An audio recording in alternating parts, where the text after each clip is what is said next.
Hello everybody and welcome to Calls. This is the 2022 RSM DFS Tactics show. Before I get into it, let me make sure I've got the notes here that I want to make sure I give the information to everybody that's watching. This is the last FedEx Cup points event of the calendar year for the PGA Tour. So with that being said, I'm not sure if I'm going to provide any videos or play in any contests, bet on any sports books with the Hero World Challenge and the QBE Shootout, but I will still be providing content. I'll probably be cutting it back to once a week just because of the lack of golf material there is. Definitely going to go into a review of how I did, prepare for next year, do some comparison course type information, since that's something that I definitely need to get better on. So make sure you keep coming back to the channel for that. And then also I sent out my first bonus material, my first bonus content earlier today. So if you want to get that info, make sure you subscribe to the channel. Email me at the address in the description. Speaking of the description, all of the links to my social media are there. That's where I drop my betting cards and such. In fact, after the show, I'll need to post mine, for the RSM this coming week. Then as always, chat is open. Would love for you to join me in there. What are you looking at DFS wise for the RSM this week? Who are your fades? Who are your top pivot choices? Who are you targeting that's perhaps very low on the price board? So just jump on in the chat. Let's get some good interaction going, good questions and such. We can look into it. And then finally, all statistics are provided by FantasyNational.com. Amazing resource. I say it every single time. I can't stress it enough that it's going to make you a much better sportsbook gambler, a much better DFS player, all the way around, with anything to do with the PGA Tour. So go check out FantasyNational.com. It's completely worth the investment. With that out of the way, let's look at our DFS tactics for the 2022 RSM. And we're going to transition over here, as we always do at the beginning of the DFS Tactics show, and I'm going to show you what my final my final mixed condition data model. And you'll notice that there's quite a few less metrics than there was Monday night on the Data Dive show. That's because as I was researching, the more that I realized that the seaside course here at Sea Island Resort is not typically easy. In fact, it plays to about average, and so I really took off the easy metrics.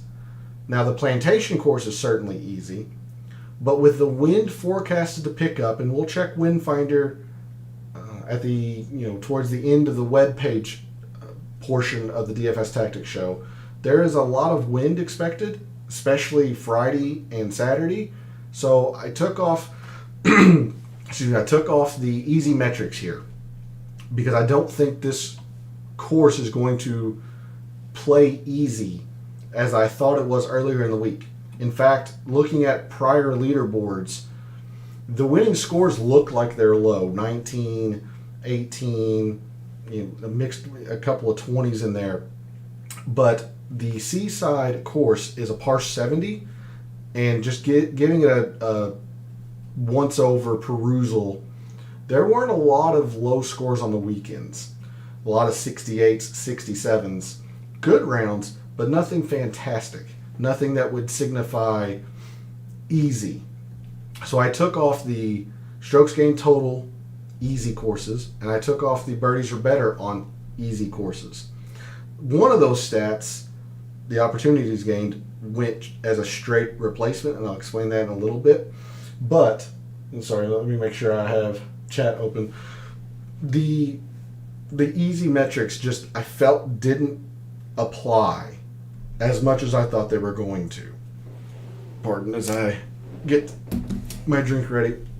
So, looking at the data model that I ended up with, I am still quite confident that the par fours are going to be the biggest factor here this week, even more so than putting. We saw this in the Data Dive show. I teased the insider info that I was going to send my subscribers, showing that from here and the two strongest comparison courses, I believe, of Sedgefield and Waialae, that the par fours just happen to be the most important factor at all three of those courses. A lot of pundits are saying that Harbour Town is a good comparison, and I'm not going to disagree with that. The only reason I didn't include it is that, one, it's a par 71, and while 71 and 70 don't seem like they're much, Harbour Town doesn't come up on a lot of the other similar metrics when looking at Fantasy National. So that is something I'm definitely going to be doing this winter, speaking to the content that I was talking about in the intro, where I'm really going to hone in and see what I think truly are the comparison courses among PGA Tour events. And it's very plausible that Harbour Town will end up on the list for the RSM. I just didn't have it for this week. So, because I think that Waialae and Sedgefield initially are the best comparison courses, all three, including here at Sea Island, the par fours are going to be the most important. Putting is still going to be a huge factor. I have that at 15%. Greens in regulation are going to be 15% because since putting is so important, you have to be able to hit the greens in regulation to give yourself a chance to make the putts. The length of the par fours can certainly be argued to drop in percentage, but this is 9 of the 12 par fours at Sea Island, the Seaside course, are in this range. And the reason I'm focusing on the Seaside course so much is that that's the course that's going to be played 3 of the 4 rounds, as long as you make the cut. So both weekend rounds are at the Seaside course. And 9 of the 12 par fours are at this length. And it was a pretty strong indicator of who ends up doing well at this tournament. So that's why I have it at 15%. I certainly won't disagree with anyone that maybe wants to put it at 10%. I wouldn't go any higher than this, and I wouldn't go any lower than 10%. Strokes gained total on short courses, even though it's not going to play easy, or it certainly can be argued that it won't play easy, maybe it does, there's no denying the fact that it's a short course. Both of them are short courses. Seaside is a par 70 at just over 7,000. Plantation course is a par 72, just under 7,100. So both of them are short courses. No denying that. So I've put that at 10%. Strokes gained approach. As much as I want to put more percentage in my strokes gained approach, since that's the type of player I value, there's too many other factors that are more important or more of a correlation with high finishes than approach. It is what it is. So I have to leave it at 10%. As much as it bothers me or irks me, it feels way too low, but it is what it is. For the birdies are better on easy courses, I went ahead and straight substituted opportunities gained. No easy, no difficult, no wind or anything like that. Just straight opportunities gained. And what that does is it factors in a couple of different metrics all nicely into one package. Opportunities gained are defined as any chance or any green hit in regulation, green or fringe hit in regulation, or under regulation. So if somebody is, say, 15 feet on the fringe putting for eagle, that's 2 chances, not 1. If they were putting for birdie, that would just be 1 opportunity gained. But if they're on the fringe within 15 feet for 2, or trying to hit eagle instead of birdie, that is 2 opportunities gained. So I think that's going to be a fairly useful metric for this week. Generally speaking, this is my default when a course is average, for lack of better terms. If it's easy, I like to go birdies are better because you have to go low. If it's difficult, I like to do bogeys avoided because if you're parring, you're generally gaining on the field if it's difficult. So I like this as a kind of a neutral metric. And then lastly, 5% strokes gain total, windy. It's supposed to be windy. Now, tomorrow, Thursday, shouldn't be too bad. Friday really picks up, and Saturday all day is forecast to be windy. So that's why I have it at 5%. I've toyed with it at being 10%. I kept it at 5 because it's only Friday, at least for the cut, and that's what we're focused on, is getting 6 of 6 through to the weekend to accrue the most points. So with that being said, my final rankings didn't change a lot, but certainly the order did. The players, I should say, didn't change a lot, but the order did. My number one player now is Russell Henley, followed by Cam Smith, Louis Oosthuizen, Adam Scott, and Seamus Power, rounding out the top 5. Connors, Webb Simpson, Smalley, Vegas, and Brian Stewart are to round out the top 10. And let me bring up the projected or anticipated projected ownerships for this week's tournament. According to Fantasy National. So we'll start in the 10Ks. We have Scotty Scheffler, Webb Simpson, Louis Oosthuizen, Cameron Smith, and Harris English. So of those 5, there are 2 semi-pivots or semi-owned players. Those 2 are Louis and Harris English. Harris English is actually close to a pivot. He's at 10%. Louis hovering right around 12.5. The other 3 are pretty popular.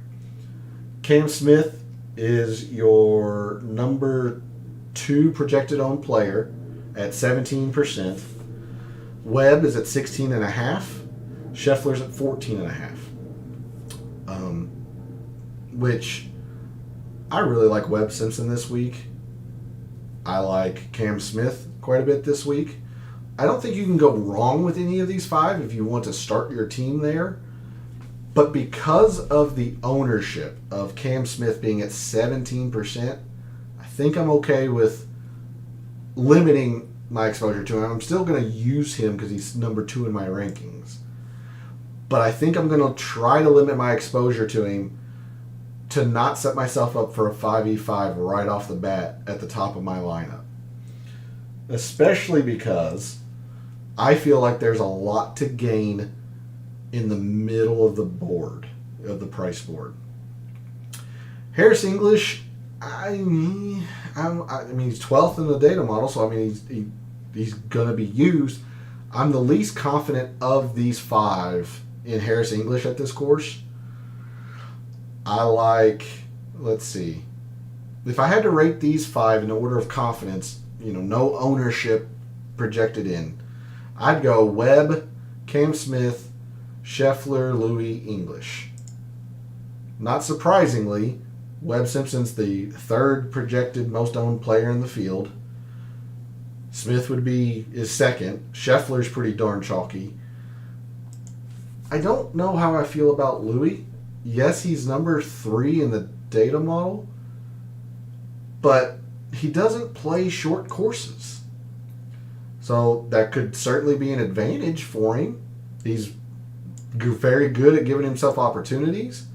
He's one of the best in the field at iron play. I don't know. It's a gut feeling on Louis. It really is. And I will freely admit that I've been wrong on some of these gut feelings before. So I'm trying to limit my Cam Smith exposure. It's going to be hard for me to limit my Webb Simpson exposure. If you are a part of the bonus content or received the bonus content today, you would know that I think very highly of Webb Simpson this week. So English, I'm the least confident in, but he's also the least amount owned. And he's not terrible. I mean, like I said, he's 12th in my data model. It's not like he's 50th. The irons can certainly scare you. Or, I'm sorry, not the iron. Well, a little bit of the irons, really, because he doesn't give himself a lot of opportunities, which is interesting because I don't know, he's such an enigma. Harris English is such an enigma. He's good in the wind, so maybe I'm talking myself more into Harris English the more I rattle on about this. I'm going to limit Cameron Smith. I'm kind of lukewarm on Scotty Scheffler because of the amount of ownership. His putting can get very wayward very quickly. And for whatever reason, he just doesn't play par fours well. You would think with his length that he would, but generally he doesn't. And with this being a forced layup course or a club down off the tee course, that's really going to mitigate a lot of the advantage he has in his distance. That's why I'm so high on Webb, because his disadvantage in distance is neutralized. So, yeah, I'm probably going to most use Webb, unfortunately, because that's going to set myself up for a lot of 5v5s already. But that's why I'm trying to limit Cam Smith, because I'm so high on Webb Simpson. So that's a pretty convoluted way of talking through the 10Ks. Again, Webb for me would be my most confident play in the 10Ks. It sucks that he's so popular, but sometimes you just have to do it. A good play is a good play, and a lot of people know that it's a good play. Cam Smith, fine. I'm going to limit my exposure since he's the second most projected owned.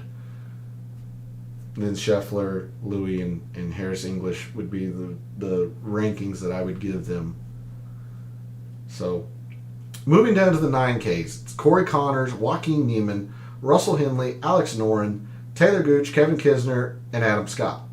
In this part, in the 9Ks, there's one extremely, extremely chalky play. Probably can guess it from my rankings.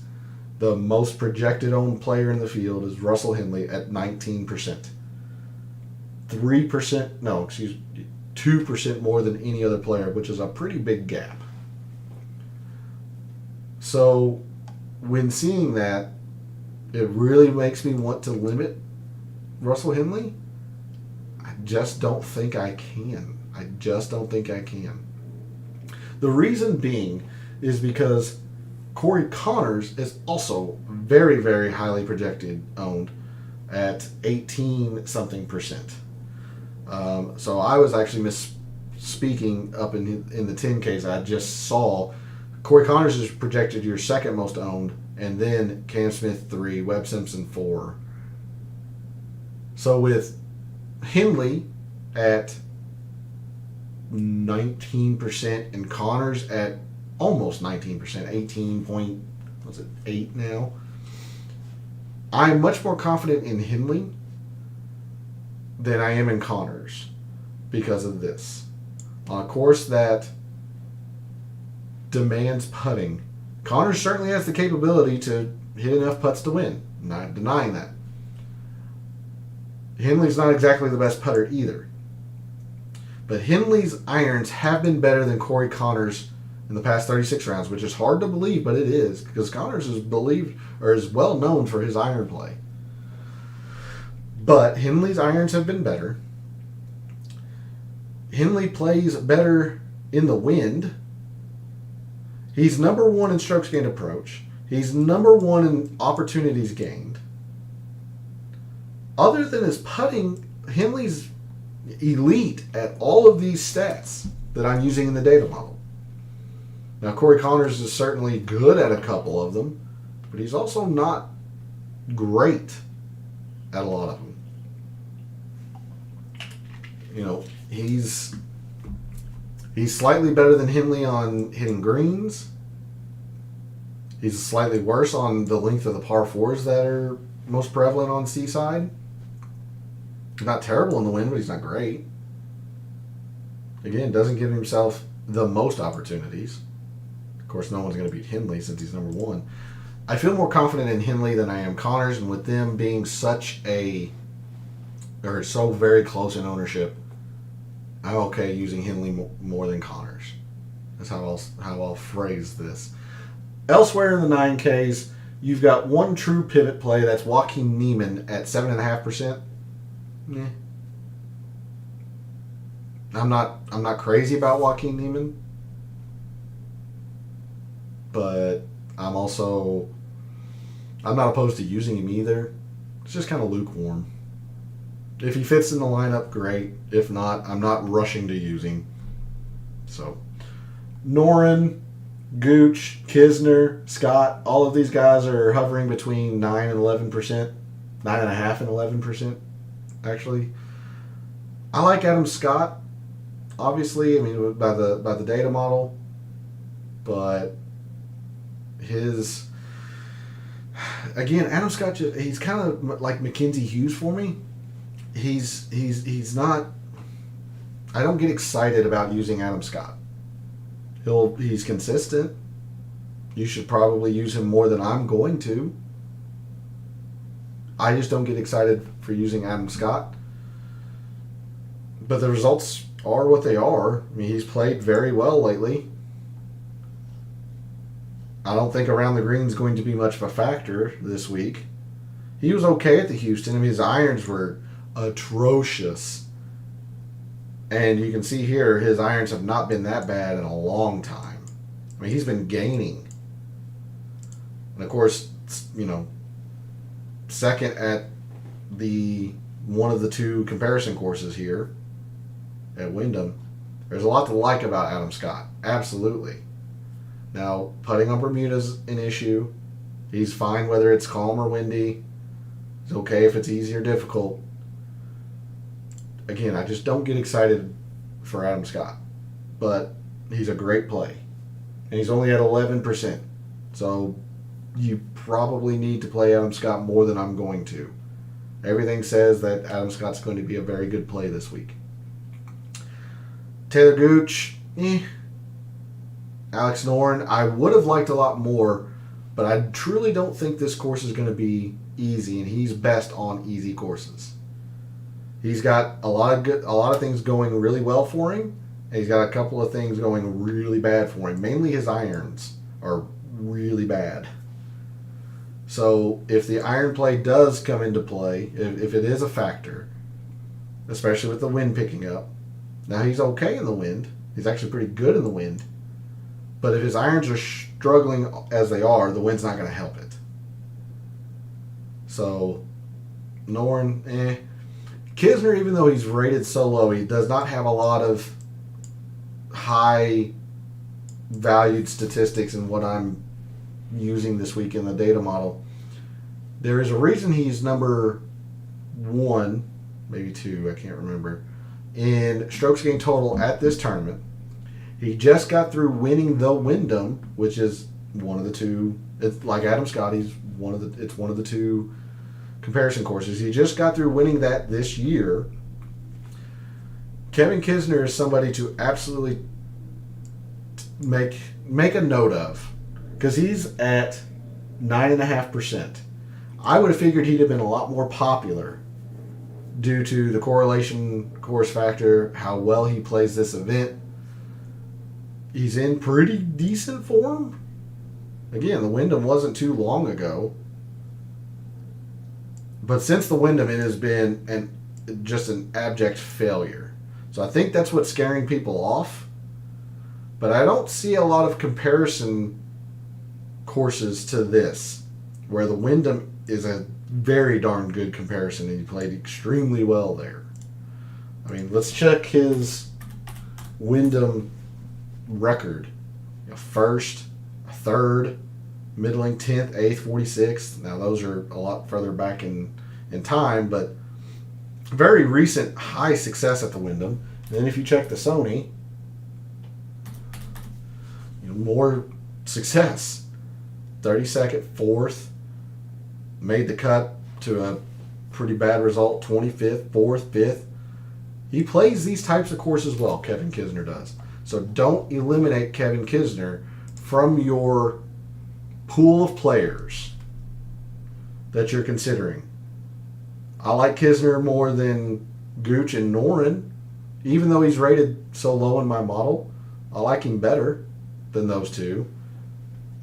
And that's something that, again, as I go through the winter, start working on comparison courses, these are things that I will be putting into my data models throughout the next year, or attempting to, is play on comparison courses. So I like Scott. For you all, I like Scott. I like Kisner a lot. If you're okay fading the chalk on Henley, then fade it, but I won't be able to do it. There's just too much great things going on here. I can fade Connors just due to the amount of popularity, and I'm really, really concerned about the putting. Lukewarm on Neiman. Lukewarm on Noren and Gooch. 8Ks. We got Keegan Bradley, Justin Rose, Max Homa, Mackenzie Hughes, Joel Damon, Brendan Todd, Mito Pereira, Seamus Power, Johnny Vegas, and Chris Kirk. In this area, there's one extremely chalky play, a couple of middlings, and a whole lot of pivots. So the chalky play in this area is actually Joel Damon at 14%. And I get it. If the putter cooperates, he's one of the best iron players in the field, gives himself a lot of opportunities, hits a lot of greens. That way the putter can hopefully cooperate. I get it. I am very concerned about this because the wind will pick up. I am a bit concerned of his, what's the word I'm looking for? His lack of, his ineptitude on short courses. I mean, you can see here, in the wind, he is just bad. He's not a great putter as it is. Now, he's been hot with the putter lately, so has he figured something out? Maybe. He gained 2 strokes at the Houston, fast Bermuda greens. Sanderson Farms, fast and lightning Bermuda greens, gained a lot of strokes there. He was field average at the Wyndham. He just lost with his irons. So I understand why people are gravitating towards Joel Damon, but seeing him at this high of ownership, and there's plenty of people I like around him, Joel Damon's a fade for me. He's almost a complete fade for me. Let's see. Other people I want to highlight in this region. Again, Mac Hughes is going to be a strong play. Again, I just don't get excited for using Mac Hughes, but he was okay at Houston. I wish I had more of Mac Hughes at Houston. He was okay, especially at his price point. Now he's more expensive this week than he was last week. But if you're not scared of the iron play, if you really think the putting's going to play up, make sure you roster Mackenzie Hughes. If you think the putting is going to really, really, really play up, or the irons will be mitigated. Don't overlook Brendan Todd. Brendan Todd, fantastic putter on a course that you have to putt well to win.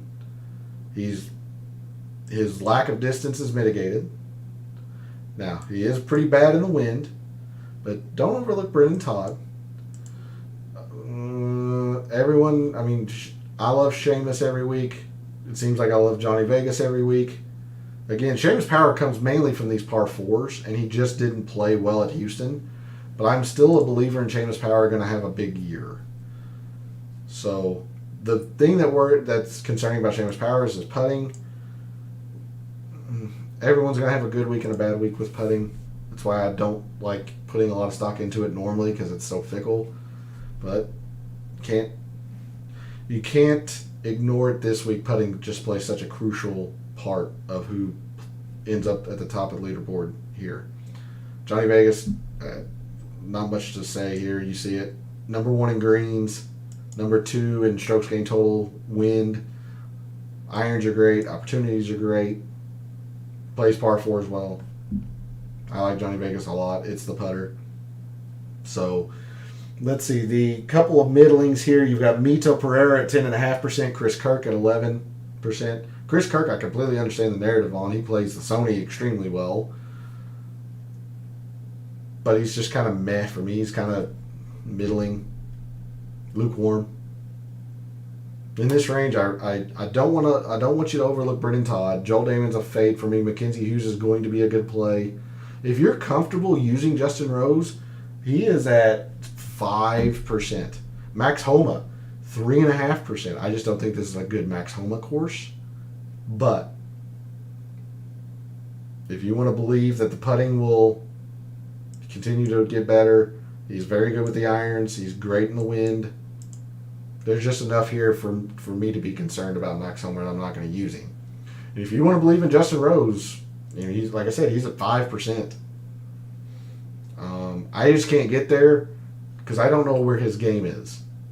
Mayakoba, CJ Cup. Now, he did play well at the Wyndham. These two are non-cut events, so those are really low finishes. St. Jude, no cut event, played awful. The Open plays okay. Travelers plays okay. Misses the cut at the U.S. Open. His game is just everywhere right now. He was kind of like Sanjay in the fall. Late summer, fall, and early fall. You just didn't know where his game was. And then you saw signs from Sanjay that it was coming together. I haven't seen signs from Justin Rose yet. So in this area, absolutely, I like Keegan. Mac Hughes is a good play. Brendan Todd, don't overlook him. I like Power. I like Vegas. I always do, though. So take that with a bit of grain of salt. If you don't like either of these two players, then you can use the narrative that, well, that dumbass likes him, so I'm throwing him out. High sevens. Matt Kuchar, CH3, Charles Howell III, Brian Harmon, Patrick Rogers, Danny Lee, Matt Wallace, Kevin Streelman, Jason Day, Troy Merritt, Luke List, Adam Long, and Robert Streb. Even though I don't have him start, because he rates so terrible on almost every other statistic I have, do look out for Robert Streb. If the wind really does play a big factor, he's number one. He's number one in strokes gained total in the wind the past calendar year. So if it gets as bad as it could get, remember this course is right on the ocean. So anytime you've got a course on the ocean, think Pebble Beach, think Waihai, Kapalua. Those places can get really windy really quick. We saw it at Kiowa at the PGA this year. Very windy. Bermuda, out in the middle of the ocean, very windy. If it gets very, very windy, don't be surprised at a Robert Streb sighting. So he's worth a look in some of your lineups. I wouldn't use him a ton, but he's worth a look in some of your lineups. Other places here in the top, the upper portion of the 7Ks, I like Patrick Rogers, but that's about it. If you are a subscriber, got the bonus content, you'll know how I feel about Danny Lee.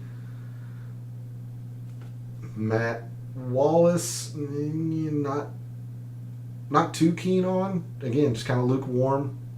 Streelman usually rates out pretty well in my data models, so Patrick Rogers is the one for me because his putting is pretty darn good. His irons have gotten better.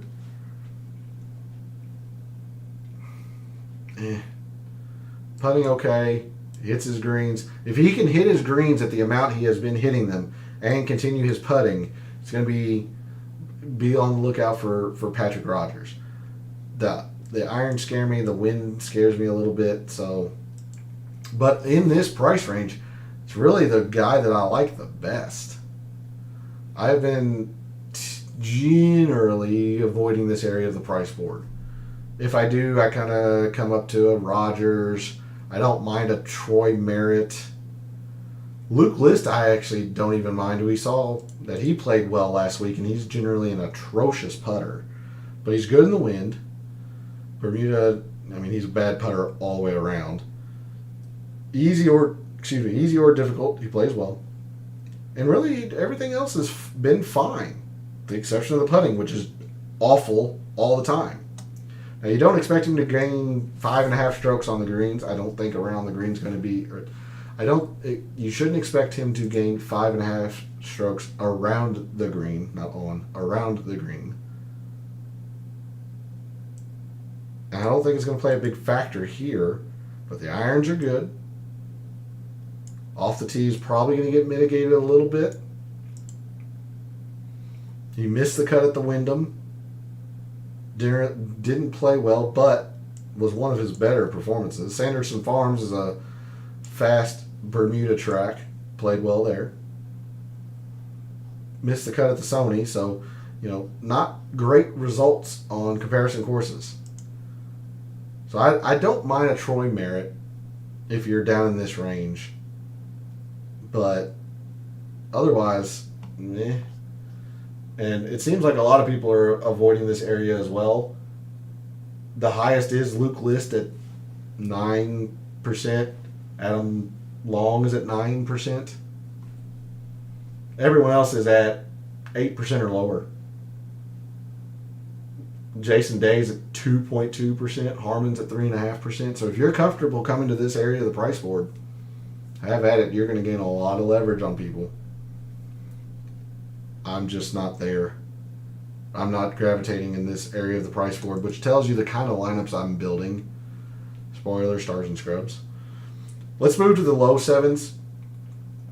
Brandon Grace, Matthias Schwab, Grillo, Rye, Buckley, Norlander, Munoz, Griffin Stewart, Duncan Hadwin, Doug Gim, Keith Mitchell, Alex Smalley, Kyle Stanley, Taylor Moore, Patton Gazire, Dylan Fratelli, Brandon Steele, Ches Reavy, Denny McCarthy. Do know Adam Schenk is out. He is withdrawn. Scott Piercy and Lucas Glover. There is a lot I like in this range. It's picking what you want to focus on. Alex Smalley is the most projected owned player, which is surprising. I thought I might have found a diamond in the rough there, but apparently a lot of people are on to Alex Smalley. He's at 12%.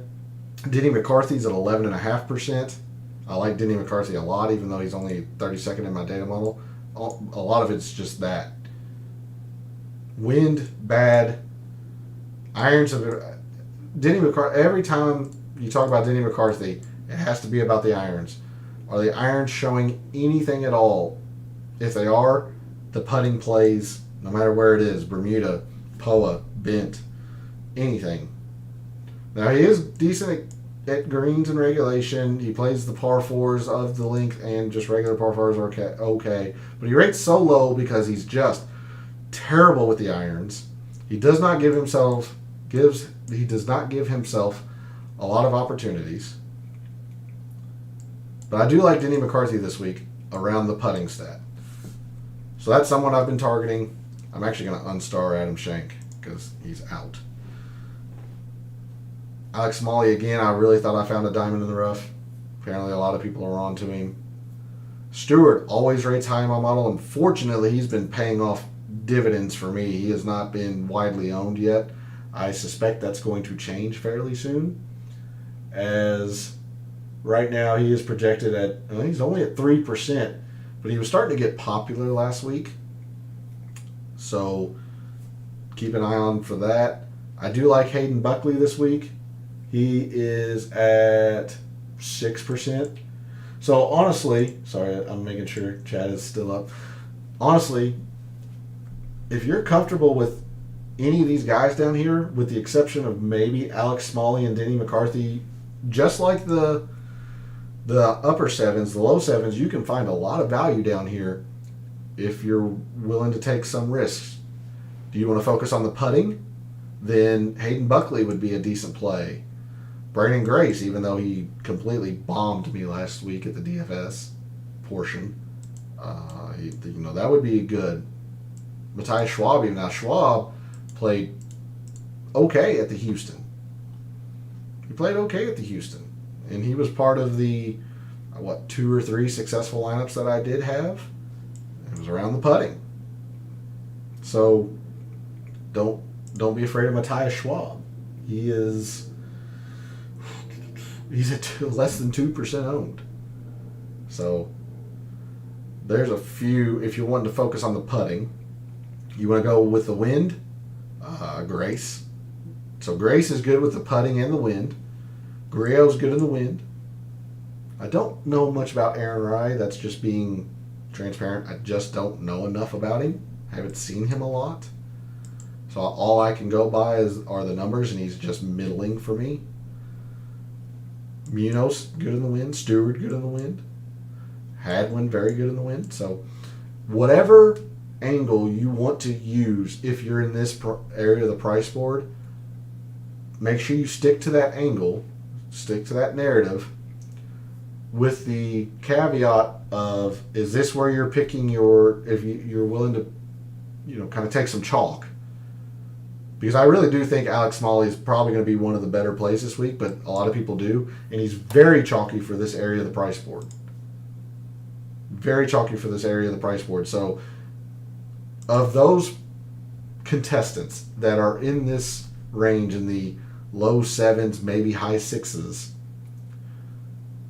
whoever's filling out lineups with players in this range is going to have a lot of Alex Smalley. So you're going to have to find your uniqueness elsewhere in the price board. Maybe you have to take a Harris English to be different from others at the top of the price board.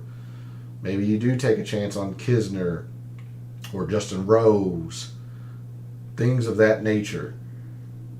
I'm not going to fault you for using Alex Smalley. I'm going to use him. But you have to make sure you balance it with pretty unique players elsewhere. Him and Denny McCarthy both, because they're so chalky for this area of the price board. So, anyone else I want to feel like I highlight? This could be a good Ches week. The putting is avert your eyes bad, but plays par fours well, good in the wind, good with his irons, gives himself a lot of opportunities. He just doesn't convert them. If the putter cooperates, this could be a Ches week. You can say that about a lot of people, but this gives me a little bit of hope because the putter isn't just completely atrociously bad. He's somewhat fairly close to field average, just losing a little bit. Now, certainly the Sanderson Farms was terrible. The Wyndham was terrible. Well, now that I'm seeing this, Sanderson Farms, Bermuda, fast Bermuda, Wyndham, fast Bermuda.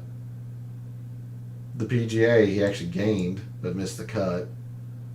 Sony, terrible at putting. All right, well, good thing I checked in on this. Of course, I could have just answered that right here, but it's always good to see why it is this. So maybe this isn't a Ches week. Maybe I just spent 2 minutes telling you it's a Ches week, and then it ends up not being a Ches week. If you're not scared of the putter, this could be a decent Ches week if he actually makes a putt beyond 1 foot. That's what I'll tell you. Moving to the 6Ks, I've got a lot of people starred here only because I'm just going to scatter my ownership around here. A couple of people I want to highlight. Chad Ramey, I think, is going to be pretty good. Camilo Villegas, if the wind truly is a big factor, look out for Camilo Villegas, especially because he's good in the wind and he's good putting on Bermuda. It's always been the irons that have been a little suspect. So keep an eye out for Villegas. I like Knox. I like Davis Riley. I always like Hank Lebioda. He's my toxic ex I just can't get away from. Nick Hardy. I think the most comfortable I've been, even though I have a few 6,000 starred, is Nick Watney at 6,200. A lot of people are on him. In fact, no one in the high sixes is widely owned. You got Chad Ramey at 8.5%. He's the highest. And then in the low sixes, you have Davis Thompson at 3.5. I thought more people were going to be on Nick Watney. It seems like people are using Nick Watney in their outright bets because he was 301 last I saw. But he is at 1.8%. And something that I want to highlight you to, the last time, he's positive on Bermuda. and he's okay. It's okay if it gets difficult. He gained almost 12 strokes on the greens at the Sanderson Farms, which are fast Bermuda greens. Yeah, he made the cut at the Bermuda. Now we don't have the putting statistics. But when the putter can just go in fuego like this, you always have to make sure you pay attention. If you're down here at the 6200s and the dregs of the price board, Nick Watney might be worth a look. So there you go. The most comfortable I've been going low is Nick Watney. I'm not crazy about either of those three that I have starred. Again, I star basically the top half just to give myself some wiggle room. I don't know much about Justin Lower. So, Nick Hardy, I like. We're going back up to the players that I know, Lebiota. So, that's a quick look at the price board here at the RSM. I say quick, it was about 40 minutes. Let's check Win Finder one last time as I pull this up. And I'll show you why I think the wind is going to be a factor. I wish I had this pulled up. I apologize that I didn't. But we are right there at St. Simon's Sound. Thursday, very calm. Pleasant day, 73 of a high. But I want you to notice the wind direction and the amount. So I mentioned this on the Data Dive show. Because I don't know the layout specifically of the course, I'm just going to use cardinal direction, south to north, majority of the time on Thursday. Wind picks up and it reverses. Completely 180s, goes north to south, and it really picks up. And because there is a two-course layout, there's no AM PM wave per se. There's just a consistent interval between tee-off times. So the way I'm seeing this, because Seaside is much more difficult than the Plantation, you want to play the Seaside on Thursday. That would be your preference if this wind truly does hold up. Play the Seaside and then the Plantation. And you'd much prefer to play the Plantation early. I believe the first starting time is about 9:30. So I mean the wind is going to have picked up anyway, but you want to get as much in early as you can. So my preference would be late start on the Seaside on Thursday, early start on the Plantation on Friday. Conversely, you don't want to play the Seaside. I would not want to play the Seaside, given these conditions, Friday afternoon. So, if you're in an early morning Plantation, late Friday Seaside, that does not look great for you, mainly because of this. Now, if you go low enough on the Plantation, it might not matter. Probably won't matter. But this scares me if I'm on the Seaside right here, because there's a lot of trouble that you can get into on the Seaside course.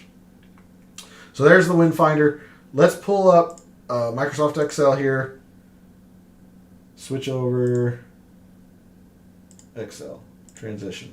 So speaking to those tee times, instead of pulling it up on PGA Tour, I went ahead and did this here. So again, my suggestion, or my preference was Plantation late. Seaside late, Plantation early. So when you're looking at the Seaside lates, you have, let's look at people that I've talked about here. Hayden Buckley, you've got Patrick Rogers, Denny McCarthy, Keegan, we've talked about, Seamus, Leviota Yeager. So this is the kind of group or this is the part of the draw that I've been kind of preferencing, I guess. Just if the wind truly does hold up. And then conversely, you know, if you tee off late on the seaside, you're going to be the early on the plantation. Now, on the inverse, if you're early plantation, then late seaside, these players have the, what I would say, the worst, the lesser part of the draw, the more, you know, the worst part of the draw. Henley, Vegas, Mackenzie Hughes, Cam Davis, Brandon Grace, Keith Mitchell, Hadwin. These guys have it pretty, they have it much more difficult than these guys do, I think. If the wind truly holds. Like it's projected to, 10 hours from the tournament. So, wanted to bring that up, show you all that real quick. Come here. These are the same, you know, these are my rankings in order, ownerships that I just talked about. Let's cover tiers real quick for those who play tiers contests. Let me scroll over for you all so you can see that. Tiers contest. Tier 1. You've got Louis, Webb, and Scotty Scheffler. The chalk is going to be Webb. I would still pick Webb. I don't mind Scotty Scheffler, though, if you want to avoid the chalk. Tier 2. Cameron Smith, Corey Connors, Harris English, Taylor Gooch, and Joaquin Niemann. Niemann I'm lukewarm on, but unfortunately, Cam Smith's going to be so very popular. Corey Connors is going to be so very popular. It might be English. Gooch is okay. I'm not crazy about Gooch. If you're really willing to take a risk, it's Niemann. I would use English. If you use Cam Smith, you're going to have to find uniqueness elsewhere, but I mean, Cam Smith's going to be a good play.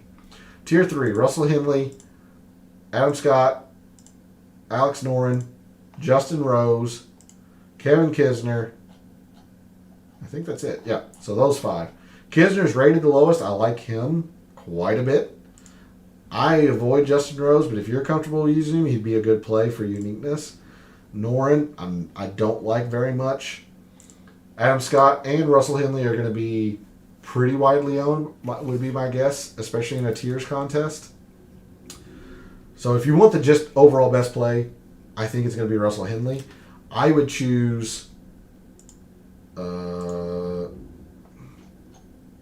Kisner. Sorry, I went blank. Kevin Kisner would be my choice, unless I'm willing to eat the chalk in this tier. That'd be Henley. Tier 4. Johnny Vegas, Mito Pereira, Keegan Bradley, Brendan Todd, Joel Damon, Chris Kirk, and Max Homa. Clearly not in on Homa. I love Vegas. I like Mito. I like Keegan a lot. Todd we highlighted. Damon supposedly chalky and classic. I don't know if that's going to carry over to tiers. Chris Kirk, So for me, it's pretty easy Vegas. Don't mind Mito. I like Keegan quite a bit. Todd, even for that matter. If Damon truly is chalky in a tiers contest, then I would avoid, just like in Classic. I just don't know how that translates to tiers contest. So for me, ranking it, Vegas 1, probably Keegan 2, Mito 3, and Todd 4. And just not even use the other 3. Tier 5. We've got James Power, Patrick Rogers, Mackenzie Hughes, Kevin Streelman, Charles Howell III, Brian Harmon, and Jason Day. Well, I'm not in on any of these 3, so it comes down to really 3 guys for me. Streelman is always going to rate well in my data model. He's consistent, but he's got a very high floor and a very low ceiling. Mac Hughes, it's a good player. I should be more excited to use him. It's something with me and Mac Hughes and something with me and Adam Scott. It's just I don't gravitate towards those players. Patrick Rogers is number 1 for me, then Seamus Power. only because Powers let me down a couple of weeks in a row. It very well should be. It very well could be Power 1 and then Rodgers 2, but I'm going to go Rodgers first and then Power. Mac Hughes would also be a pretty good play. Tier 6, Matt Wallace, Danny Lee, Luke List, Emiliano Grillo, Matt Kuchar, Adam Long, Robert Streb. I actually don't mind Streb because of the windy, but I think my choice is Emiliano Grillo. I believe that's going to be my choice. So Grillo, Streb, not crazy about Luke List. Lee, I've mentioned, again, if you're a insider or a subscriber, you know how I feel about Danny Lee. Matt Wallace, I'm just lukewarm on. So there's the tiers contests. Let's start building some lineups here, see if we can find some lineups that'll generate us a lot of money. Or generate you a lot of money, and I'm too stupid to use them. But, here we go. Let's start with trying to make a fairly chalky... Oh, shoot, I scrolled over too much. There you go. Let's start with a fairly chalky lineup that looks like it's getting played quite a bit. Let me pull up the projected ownerships again. Nope, that's the other tab. Okay. Projected owned players that are really, really high that I think would be a chalky lineup. Let's say... Well, it looks like it's going to be Webb to start. And then people are obviously gravitating towards Russell Henley. I mean, they're alone. You are at that's not right. This is AB. Apologies. Hooray for fixing formulas. So you're already at 6% just filling in 2 people there. 2. That's bad. That's real bad. And this is AA. So, again, bottoming out, there's not... It looks like people are just kind of dispersing at the bottom. Kind of like what I've been doing. Because this is already fairly highly priced, let's go with the most common play in this area. Let's say Chad Ramey. Again, he's at something like 8.5%. Yeah. Let's see. If we scroll up a little bit, Alex Smalley or Denny McCarthy. I'll say Denny McCarthy just to save some money for this chalky lineup person. So it's an average of 7,900 now. Let's see. Perhaps they're going Joel Damon and Luke List. That's, that didn't fit. Joel Damon and who's 73? Norlander. He's getting a little bit of love. So this might be a bit of a lineup construction that you would see. 13% projected ownership. That's pretty high. Could mix and vary here. Perhaps they're not using Webb. They're going down to Cam Smith or whatnot. If guys are starting their lineup with Henley, trying to make a kind of a balanced build.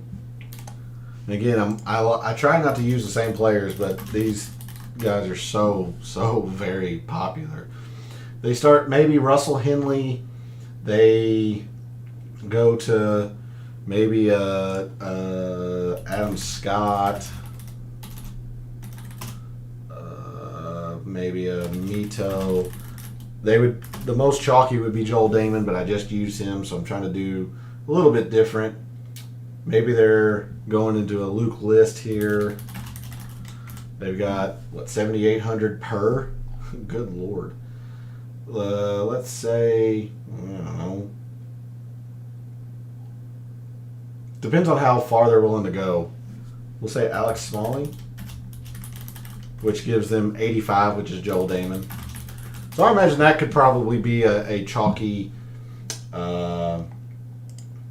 balanced build. So let's try to beat that. Been going pretty heavy stars and scrubs. So if I am willing to use one of the bigger 2 or 3, I should say, because remember, Corey Connors is a fade for me. That's probably where a lot of people are going, though, to be honest with you. They're going like Connors Henley, probably pretty common. So if I'm willing to use, we'll say Webb, since I've been so high on him. If I'm willing to use Webb and I'm going stars and scrubs, I have to use either Harris English or Joaquin Neiman. And because I'm just so lukewarm on Neiman, we'll say English. And because I've got 2 10Ks already, I have to immediately go all the way down to the bottom to be comfortable with this, or at least to make it fit. So I'll say Nick Watney again, that we highlighted. I don't mind a Nick Hardy, Hank Lebioda. Let's do Davis Riley. Let's see how that does. So now we're at 81.50 per. So we could actually up him some if we wanted to. But I like Matthias Schwab. He played well at the Houston. I think he kind of carries over some of that swagger. Matthias Schwab, and then at 89 is Keegan, who I like. So that would be a fairly unique lineup at just under 7% that I would feel comfortable using. Now, certainly you could upgrade Watney, downgrade, maybe if you're not crazy about Schwab, or you want to downgrade Harris English to, I don't know, Noren, Gooch, Kisner, be fine. If I wanted to build a bit more of a balanced lineup, and I say balanced, I'm going to use Scotty Scheffler, combine him with, say, a Kevin Kisner, who is getting a little bit of love, but not nearly as much as I thought he would. And then you come back with a Seamus Power. You add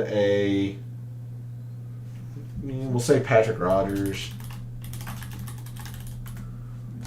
A bit more chalky because of Scheffler, but we're at 7,000.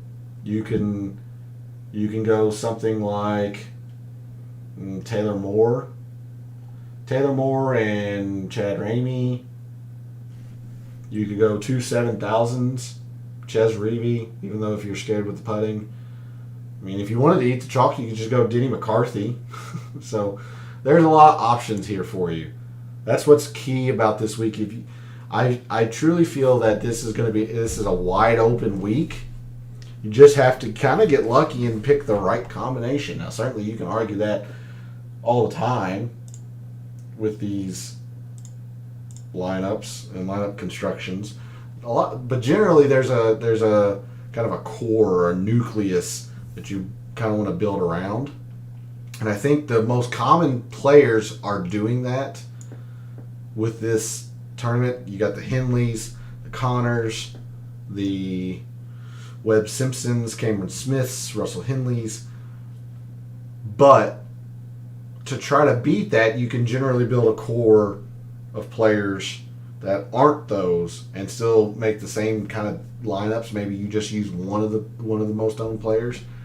This, you've got a lot of options. You've got a lot of chalk and you've got a lot of pivot. So just pick the right pivot. I've hopefully given you some good ideas as to who some of the pivots may be and the reasons for using or not using the chalkier plays. So reach out to me on social media. Again, I'm going to be posting my betting card here very shortly after the show. Reach out to me on social media. Reach out to me in the email. I always want to hear how you're doing.